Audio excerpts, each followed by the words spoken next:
Welcome to Rising Suns Academy.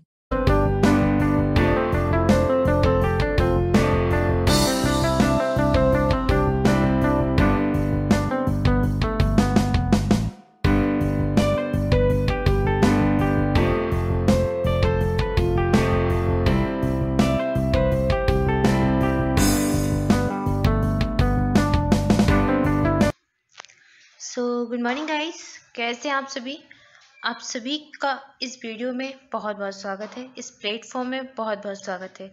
I hope आप सभी बहुत अच्छे होंगे, अपने घर पर होंगे, सुरक्षित होंगे, साथ ही साथ अपनी पढ़ाई कर रहे होंगे। देखिए दोस्तों, पढ़ाई को कंटिन्यू रखना है। ये नहीं सोचना है कि लॉकडाउन चल रहा है या फिर कोविड चल रहा है, आपके एग्ज़ाम पोस्टपोन हो चुके हैं तो आपको पढ़ाई पर रोक लगा देनी है।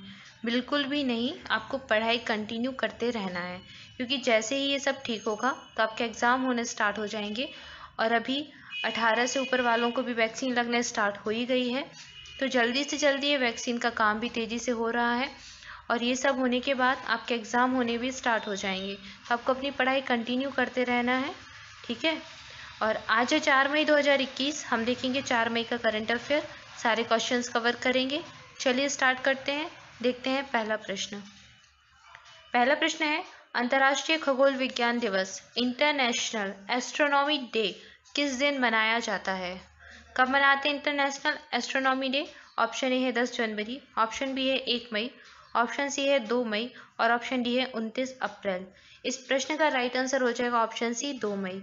2 मई को मनाते हैं अंतर्राष्ट्रीय खगोल विज्ञान दिवस, इंटरनेशनल एस्ट्रोनॉमी डे। अच्छा, ये दिवस वर्ष में 2 बार मनाया जाता है। एक तो मनाया जाता है 2 मई को, जो कि मैंने आपको बता दिया, और एक बार मनाते हैं 26 सितंबर को, 26 ऑफ सेप्टेम्बर को। तो ये जो दिवस है ये वर्ष में 2 बार मनाया जाता है, 2 मई और 26 सितंबर को। इस दिन खगोलीय संस्थान प्लेनेटेरियम संग्रहालय विभिन्न गतिविधियों का आयोजन करता है और खगोल विज्ञान की दुनिया के बारे में जागरूकता फैलाता है, ठीक है। तो खगोल विज्ञान के बारे में बताने के लिए दिवस मनाया जाता है और ये दिवस सबसे पहली बार 1973 में मनाया गया था। किसने मनाया था? जो उत्तरी कैलिफोर्निया है उसके खगोलीय संघ के जो तत्कालीन अध्यक्ष थे, यानी कि 1973 में जो उसके अध्यक्ष थे, उन्होंने मनाया था पहली बार। 1973 आपको याद रखना है, सबसे पहली बार मनाया गया। और कब मनाते हैं? 2 मई को मनाते हैं। इसके अलावा और कब मनाते हैं? 26 सितंबर को मनाते हैं, ठीक है। तो तीनों डेट याद रखिए, 26 ऑफ सेप्टेम्बर और 2 ऑफ मई। 2 मई और 26 सितंबर को क्या मनाते हैं? अंतर्राष्ट्रीय खगोल विज्ञान दिवस। अच्छा, 1 मई को क्या मनाते हैं? मोस्ट इम्पॉर्टेंट दिवस है, अंतर्राष्ट्रीय श्रमिक दिवस या फिर अंतर्राष्ट्रीय मजदूर दिवस, ठीक है, याद रखना है। 29 अप्रैल को क्या मनाते हैं? अंतर्राष्ट्रीय नृत्य दिवस, इंटरनेशनल डांस डे, ठीक है, तो याद रखिए। आइए देख लेते हैं अगला प्रश्न, बढ़ते हैं आगे। नेक्स्ट प्रश्न है, निम्न में से कौन सा देश कम गति वाली ड्राइवरलेस कारों को चलाने की अनुमति देने वाला पहला देश बन गया है? ऑप्शन ए है ब्रिटेन, ऑप्शन बी है भारत, ऑप्शन सी है नेपाल और ऑप्शन डी है जापान। इस प्रश्न का राइट आंसर हो जाएगा ऑप्शन ए, यानी कि ब्रिटेन। ब्रिटेन दुनिया का ऐसा पहला देश बन गया है जिसने ड्राइवरलेस कारों को चलाने की अनुमति दे दी है। तो ब्रिटेन में अब ड्राइवरलेस कारें चलाई जाएंगी, यानी कि जो सेल्फ ड्राइविंग कारें होंगी वो चलाई जाएंगी। हालांकि इनकी गति, इनकी स्पीड कम होगी, लेकिन ये इनका परिचालन ब्रिटेन में किया जाना स्टार्ट हो गया है, किया जाएगा ब्रिटेन में। तो इस प्रश्न का राइट आंसर था ऑप्शन ए, यानी कि ब्रिटेन। अच्छा, ब्रिटेन की योजना है 2035 तक, यानी कि 2035 तक जो ब्रिटेन की कारों की क्षमता है, या फिर जो ब्रिटेन में कारें हैं, तो लगभग 40% कारों में 2035 तक स्व ड्राइविंग यानी कि सेल्फ ड्राइविंग क्षमता हो जाएगी। और इससे देश में बहुत सारे रोजगार होंगे, लगभग 38,000 नौकरियों का सृजन करने की योजना ब्रिटेन की है। तो कम गति वाली ड्राइवरलेस कारों को चलाने की जो अनुमति देने वाला पहला देश है वो बन गया है ब्रिटेन, ठीक है। ऑप्शन ए इसका राइट आंसर हो जाएगा। आइए देख लेते हैं अगला प्रश्न। नेक्स्ट है, किस देश ने हाल ही में जानवरों के लिए कोविड-19 टीकों के पहले बैच का उत्पादन किया है? ऑप्शन ए है नेपाल, ऑप्शन बी है चीन, ऑप्शन सी है जापान और ऑप्शन डी है रूस।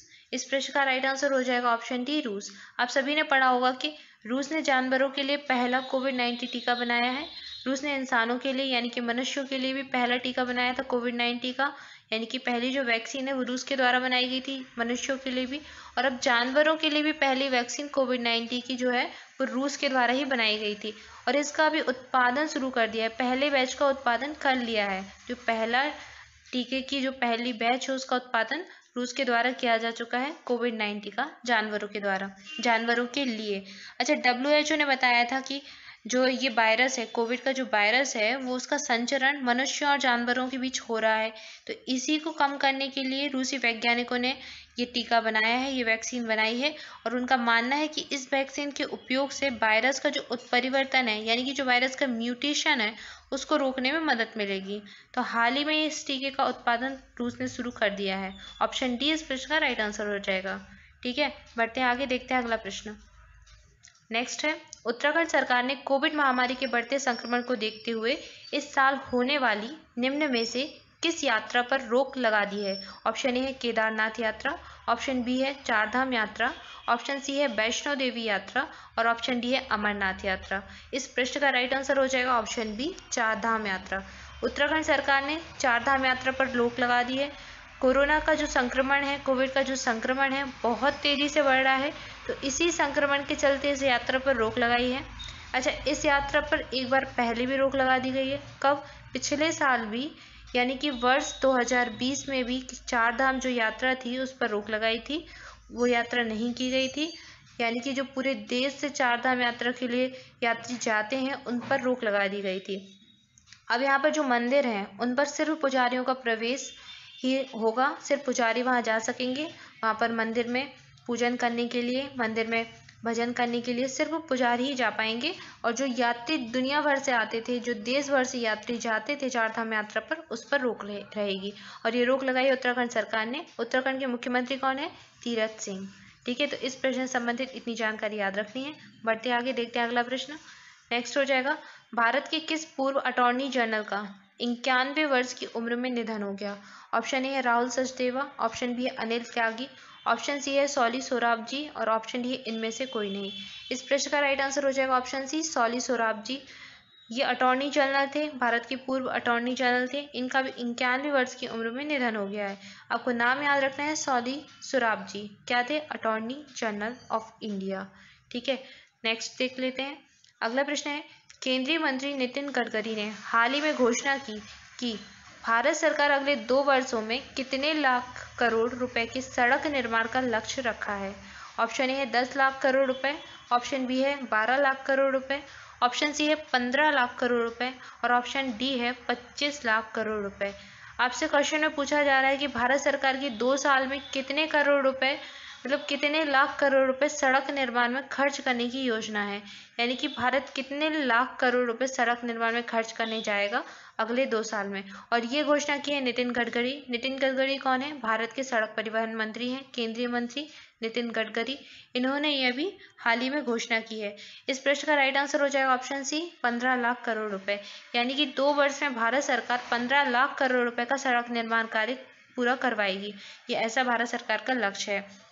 और इसके तहत वर्ष 2021-22 में, वर्ष 2021-22 यानी कि जो साल चल रहा है उसमें हर दिन 40 किलोमीटर सड़क का निर्माण किया जाएगा। ये लक्ष्य प्राप्त करने के लिए हर दिन 40 किलोमीटर सड़क का निर्माण किया जाना है और 15 लाख करोड़ रुपए कुल खर्च किए जाएंगे सड़क निर्माण पर। जो भारत है, भारत का 100% प्रत्यक्ष विदेशी निवेश की अनुमति भी दी है सड़क क्षेत्र में। इससे क्या होगा? नेशनल इंफ्रास्ट्रक्चर जो पाइपलाइन है उसको भी बढ़ावा देने में मदद मिलेगी। तो इस प्रश्न का राइट आंसर था ऑप्शन सी, 15 लाख करोड़ रुपए। आइए देख लेते हैं अगला प्रश्न। नेक्स्ट है, अमेरिका और अन्य देशों के बीच नाटो सैन्य अभ्यास कहाँ पर आयोजित किया जा रहा है? ऑप्शन ए है अल्बानिया, ऑप्शन बी है लिथुआनिया, ऑप्शन सी है अर्जेंटीना और ऑप्शन डी है पराग्वे। इस प्रश्न का राइट आंसर हो जाएगा ऑप्शन ए, अल्बानिया। अल्बानिया में नाटो सैन्य अभ्यास शुरू हुआ है, अमेरिका और अन्य देशों के बीच हुआ है। तो ये अन्य देश कौन है? ये अन्य देश नाटो के ही सदस्य देश हैं। नाटो के सदस्य देश या फिर मेंबर कंट्रीज जो हैं वो हैं 30। तो इस एक्सरसाइज में लगभग 29 से ज़्यादा कंट्रीज़ भाग ले रही हैं अमेरिका के साथ ही। इसके अलावा नॉर्वे भी भाग ले रहा है, फिनलैंड भी भाग ले रहा है। तो ये सारे देशों के बीच ये सैन्य अभ्यास हो रहा है और ये जो सैन्य अभ्यास है ये शीत युद्ध का सबसे बड़ा सैन्य अभ्यास होने जा रहा है, जो कि अमेरिका और अन्य देशों की सेनाओं के बीच होगा। अच्छा, नाटो क्या है? नाटो है उत्तरी अटलांटिक संधि संगठन, नॉर्थ अटलांटिक ट्रीटी ऑर्गेनाइजेशन। तो एक सैन्य संगठन है, संयुक्त सैन्य अभ्यास इनके बीच हो रहा है। इसका नाम क्या दिया गया है? इसका नाम दिया गया है डिफेंडर यूरोपियन 21। जो डिफेंडर यूरोप 21 है वो इस एक्सरसाइज का नाम है। नाटो सैन्य अभ्यास जो हो रहा है नाटो देशों के बीच, उसका नाम इम्पॉर्टेंट है, याद कर लीजिए, नोट कर लीजिए। क्या नाम है? Defender Europe 21। ठीक है, तो ये हजारों सैनिकों के बीच अभ्यास होगा और इस अभ्यास में क्या होगा? ये अभ्यास एक वार्षिक अमेरिकी नेतृत्व वाला बहुराष्ट्रीय अभ्यास है, हर वर्ष होता है और ये प्रकृति में रक्षात्मक है, यानी कि प्रकृति को रक्षात्मक तरीके से बताने के लिए, यानी कि प्रकृति की रक्षा करने के लिए अभ्यास किया जा रहा है बहुत सारे देशों के बीच। अमेरिका और अन्य देशों के बीच किया जाएगा। कहाँ पर? अल्बानिया। अच्छा, अल्बानिया भी नाटो का सदस्य देश है और यहाँ पर ये अभ्यास हो रहा है। मैंने मेंबर कंट्रीज आपको बताई दी हैं, कितनी हैं? 30 है। इसकी स्थापना कब हुई थी नाटो की? इसकी स्थापना हुई थी 4 अप्रैल 1949 में। 1949 में नाटो की स्थापना हुई थी और इसका मुख्यालय यानी कि हेडक्वार्टर हो जाएगा ब्रुसेल्स में। ब्रुसेल्स कहाँ है? बेल्जियम में। तो बेल्जियम के ब्रुसेल्स में इसका हेडक्वार्टर हो जाएगा। स्थापना की डेट इंपॉर्टेंट है, 4 अप्रैल 1949। ठीक है, तो इसको नोट कर लीजिए। इसके अलावा इसका निर्माण कब से शुरू हुआ था? इसका जो स्थापना है हुई तो थी 1949 में, लेकिन इसकी जो कार्य है वो 1947 से स्टार्ट हुआ था। कैसे? 1947 में फ्रांस और यूके के बीच एक संधि हुई थी, डिनकर्क की संधि। तो डिनकर्क की संधि ही नाटो की स्थापना मानी जाती है और इसी संधि में 1949 से अमेरिका, नॉर्वे जैसे देश शामिल हो गए थे, इसलिए और भी बहुत सारे देश शामिल हुए थे, इसलिए इसकी स्थापना 1949 मानी जाती है। नाटो का जो रूप है वो 1949 में मिला, लेकिन इसका जो काम है यानी कि जो प्रारूप है वो 1947 से स्टार्ट हो गया था। ठीक है, अब आपको समझ में आ गया होगा 1947 में क्या हुआ था। यूके और फ्रांस के बीच एक संधि हुई थी, यूके प्लस फ्रांस के बीच संधि हुई थी। क्या संधि हुई थी? डिनकर्क की संधि। उसी संधि में शामिल हुए 1949 में बहुत सारे देश, जैसे कि अमेरिका, नॉर्वे आदि देश शामिल हो गए। तो ये स्थापना हो गई नाटो की। यहाँ से इसको नाम मिल गया नाटो का, क्योंकि इसमें जो है उत्तरी अमेरिका प्लस यूरोप के देश शामिल हो गए थे, इसलिए इसका नाम पड़ गया उत्तर अटलांटिक संधि संगठन, नाटो। ठीक है, आई होप इस प्रश्न से संबंधित पूरी जानकारी जो है वो आपको मिल गई होगी, सारे आपके पॉइंट क्लियर हो गए होंगे और इस प्रश्न का राइट आंसर था ऑप्शन ए, अल्बानिया। ठीक है, आइए बढ़ते हैं आगे, देखते हैं अगला प्रश्न। नेक्स्ट है, गर्भवती महिलाओं को आपातकालीन चिकित्सा सहायता प्रदान करने के लिए कौन सी सेवा शुरू की गई है? ऑप्शन ए है व्हाट्सएप हेल्पलाइन, ऑप्शन बी है फेसबुक, ऑप्शन सी है टेलीग्राम और ऑप्शन डी है जियो हेल्पलाइन। इस प्रश्न का राइट आंसर हो जाएगा ऑप्शन ए, व्हाट्सएप हेल्पलाइन। गर्भवती महिलाओं को आपातकालीन चिकित्सा सहायता देने के लिए व्हाट्सएप हेल्पलाइन शुरू की गई है व्हाट्सएप के द्वारा। ऑप्शन ए इसका राइट आंसर हो जाएगा। आइए देखते हैं नेक्स्ट, अगला प्रश्न है, भारत का पहला 3D प्रिंटेड आवास यानी कि 3D प्रिंटेड होम का उद्घाटन किसने किया? ऑप्शन ए है IIT मद्रास, ऑप्शन बी है IIT खड़गपुर, ऑप्शन सी है IIT कानपुर और ऑप्शन डी है IIT दिल्ली। इस प्रश्न का राइट आंसर हो जाएगा option A, IIT Madras. IIT Madras द्वारा भारत का पहला 3D प्रिंटेड होम डिज़ाइन किया गया है। ऑप्शन ए इसका राइट आंसर हो जाएगा। याद रखिए 3D प्रिंटेड आवास यानी कि 3D प्रिंटेड होम जो है वो IIT मद्रास के द्वारा डिज़ाइन किया गया है। ऑप्शन ए इसका राइट आंसर है। बढ़ते हैं आगे, देखते हैं अगला प्रश्न। नेक्स्ट है, हाल ही में किस देश के धार्मिक उत्सव लाख बी उम्र में 44 लोगों की मृत्यु हो गई है? ऑप्शन ए है इजराइल, ऑप्शन बी है ब्राज़ील, ऑप्शन सी है USA और ऑप्शन डी है भारत। इस प्रश्न का राइट आंसर हो जाएगा ऑप्शन ए, इजराइल। इजराइल में जो ये उत्सव है, धार्मिक उत्सव चल रहा था लाख बी उमर। यहाँ पर क्या हुआ है, यहाँ पर छोटी सी भगदड़ हुई, इस भगदड़ में 44 लोगों की मृत्यु हो गई। इंपॉर्टेंट है ये आपके लिए, ये त्यौहार, ये धार्मिक उत्सव लाख बी उमर। पूछ सकते हैं कि ये त्यौहार, ये फेस्टिवल कहाँ का है, तो आपको याद रखना है ये धार्मिक उत्सव है कहाँ का? इजराइल का। और ये यहूदियों का प्रमुख धार्मिक त्यौहार है, जो यहूदी हैं उनका प्रमुख धार्मिक त्यौहार है। इजराइल में एक जगह है माउंट मैरून मकबरा, एक माउंट मैरोन मकबरा है इज़राइल में। तो ये जो इज़राइल में जो मकबरा है, ये यहूदियों का सबसे जो पवित्र स्थल है वो माना जाता है। और इस मकबरे को देखने के लिए हजारों की संख्या में लोग यहाँ पर आते हैं। हजारों लोग इसे देखने को आते हैं और इसकी यात्रा करते हैं। तो इसी समय ये त्योहार, ये उत्सव मनाया जा रहा था, लाख भी उमर। और यहाँ पर क्या हुए, बहुत सारे लोग इकट्ठा हो गए, बहुत सारी भीड़ इकट्ठा हो गई, और उस भीड़ में ही छोटी सी भगदड़ हो गई।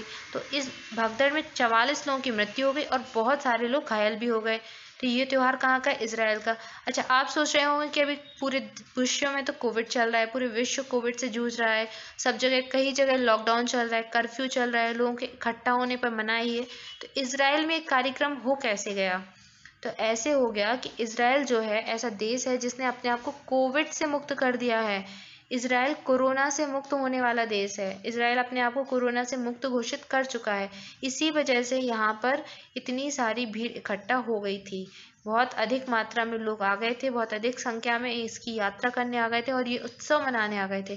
तो यहाँ पर भगदड़ हुई और लोगों की मृत्यु हो गई। आपको त्योहार याद रखना है, लाख बी उमर। कहाँ का है? इजराइल का। ऑप्शन ए इस प्रश्न का राइट आंसर था। सो गाइज, ये था आज का करंट अफेयर। आइए देख लेते हैं आपके लिए प्रश्न। आज के लिए आपका प्रश्न है, सूटर दादी के नाम से मशहूर किस महिला का कोरोना बीमारी के कारण निधन हो गया है? ऑप्शन ए है चंद्र तोमर, ऑप्शन बी है सीता देवी, ऑप्शन सी है अनुसुईया चंद्रा और ऑप्शन डी है सुशीला कुमारी। इस प्रश्न का राइट आंसर आपको कमेंट बॉक्स में करना है। कोशिश कीजिए सभी बच्चे आंसर करें, क्योंकि जितना ज़्यादा आप लिखेंगे उतना ज़्यादा आपको याद होगा। जो भी क्वेश्चन आपको डेली करंट अफेयर की वीडियो मिलता है उसका आंसर करने की कोशिश करें। और हाँ, डेली करंट अफेयर का वीडियो जरूर देखें, क्योंकि अगर आप डेली वीडियो देखोगे तो आपसे क्वेश्चन का आंसर आसानी से बन जाएगा, ईजिली बन जाएगा, क्योंकि ये पुराना प्रश्न है, मैं आपको पढ़ा चुकी हूँ। तो आपको डेली करंट अफेयर का वीडियो देखना है और आंसर्स करने हैं, कमेंट बॉक्स में आंसर करना है। और हाँ, अगर आपने अभी तक चैनल को सब्सक्राइब नहीं किया है, जल्दी से चैनल को सब्सक्राइब कर लें, साथ ही साथ बेल आइकन प्रेस कर दें, ताकि आपको हर नए वीडियो का नोटिफिकेशन मिल जाए और आपको सारे वीडियो अवेलेबल हो जाएं। सो गाइस, सबसे पहले चैनल को सब्सक्राइब कर दें, लाइक कर दें, वीडियो को शेयर कर दें अपने सारे दोस्तों के साथ, सारे स्टडी ग्रुप में सबके साथ शेयर कर दें। लॉकडाउन में जो बच्चे घर चले गए हैं और अगर पढ़ाई नहीं कर रहे हैं तो सबको बता दें कि करंट अफेयर का वीडियोस देखना है। सबके साथ शेयर करें, सारे फ्रेंड के साथ। और चैनल को सब्सक्राइब करना तो बिल्कुल नहीं भूलना है, जब सबसे पहले चैनल को सब्सक्राइब कर दें। So thank you guys for watching this video. अपने घर पर रहें, सुरक्षित रहें और पढ़ाई करते रहें। मिलते हैं नेक्स्ट वीडियो में। Thank you so much.